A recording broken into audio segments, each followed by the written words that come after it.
starting this, you guys all have to realize I have a ridiculous amount of content to work with here. This party started about 15 years ago, freshman year in college, and we've been palling around pretty consistently ever since then. So naturally, we've gotten in a little bit of trouble here and there. When I first met Rob, I was also had the privilege of meeting Mr. and Mrs. Holcomb, who were dropping Rob off in the dorm room at college that happened to be next to mine. And I still remember Rob rolling up with his knit polo, khaki shorts, and sockless Rockports. Enter Ralph right after him. Again, a knitted polo, khaki shorts, sockless Rockports.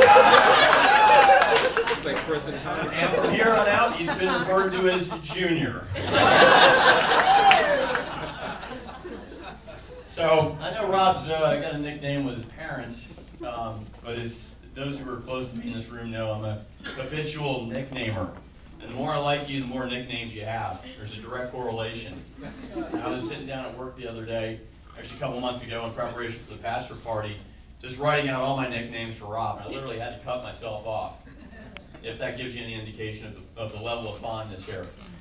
So I thought of all the ways we could talk about Rob tonight, probably the best way to do so would be to use nicknames that have been developed, not all by me. You know, I've had some co-conspirators in the room here. They know who they are, who've adorned Rob with a series of nicknames over the years.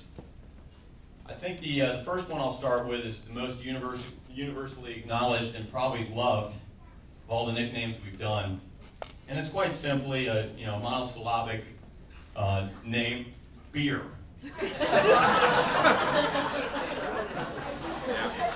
It's simple and it's nothing excessively creative here. We at Wake Forest, we're pretty smart, not the smartest, but we could conclude that was an appropriate nickname. Rob's a guy who likes his Golden Oat sodas. I mean, we all know that. And Rob showed up to college with a lot of ways to express his love for beer. We had koozies, we had coasters, we had beer posters, we had T-shirts, we had keychains with bottle openers, just in case you're out and about, you need an emergency opener. You name it, Robert basically has it. And you knew when Rob was home because his dorm window there was always an illuminated fluorescent beer sign.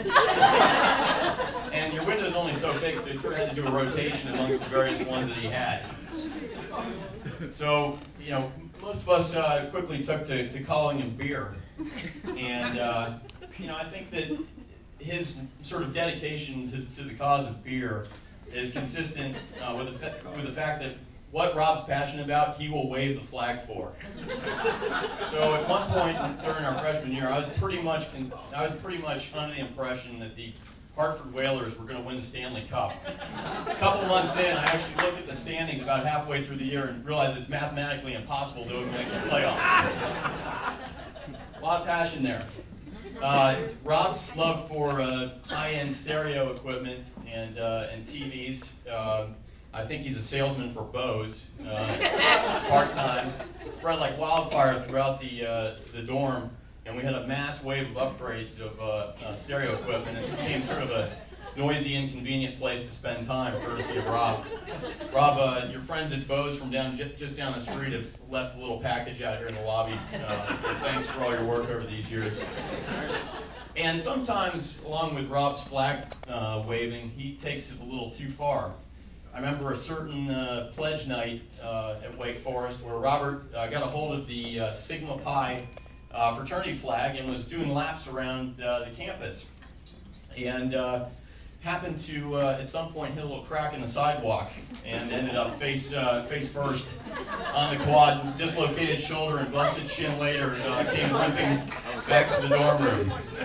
So, Margot, what does this all entail for you? What can you conclude from Rob's various passions, all enjoyed responsibly and of age, of course. And I would say to you, you can expect Rob to always be waving your flag. And if you have, decide to have a family at some point, this man's capable of holding multiple flags. I'll let you guys determine. No Yankee flag. I'll let you guys determine that capacity yourselves. Another nickname that we all really became to appreciate Rob for quickly was a little moniker that we came up with called the Study Monster. And every night back at our dormitory, about 7 o'clock or so, he'd be loading up 2 Diet Cokes, a pack of sunflower seeds, at least 6 highlighters. This man will highlight everything that he can get his hands on. It was like taking a photograph directly to Rob's brain for him. So he's big into the highlighters. Make sure you always have some on hand. And he'd pack up this backpack, and he'd disappear into the night. And first semester, I was sitting back at the dorm, with a bunch of these guys over here, screwing around, playing cards, whatever. Well, first semester grades come out, and word's spreading like crazy around the dorm that old Holcomb's pulled a 4.0 down. And we men aren't so smart, but you lead a horse to water. We all, pretty soon there were a lot of us going to the library.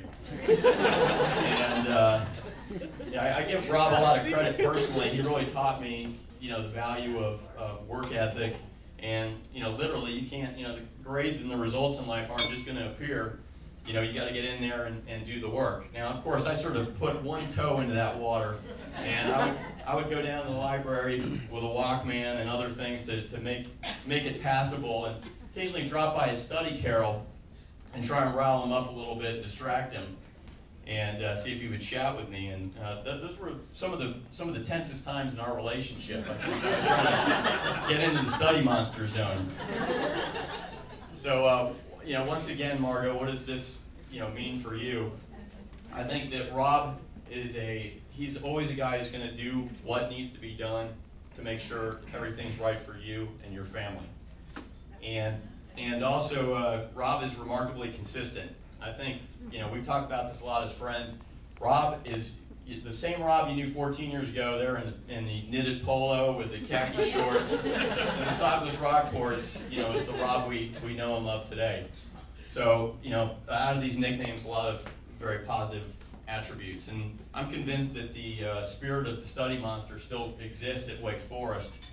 And with it, there's the accompanying study smell that we invented. And that was for finals time, where Robbie went on 24-hour study binges without showers.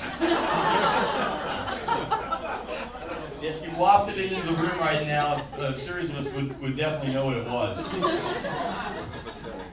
So, Margot, turning to you,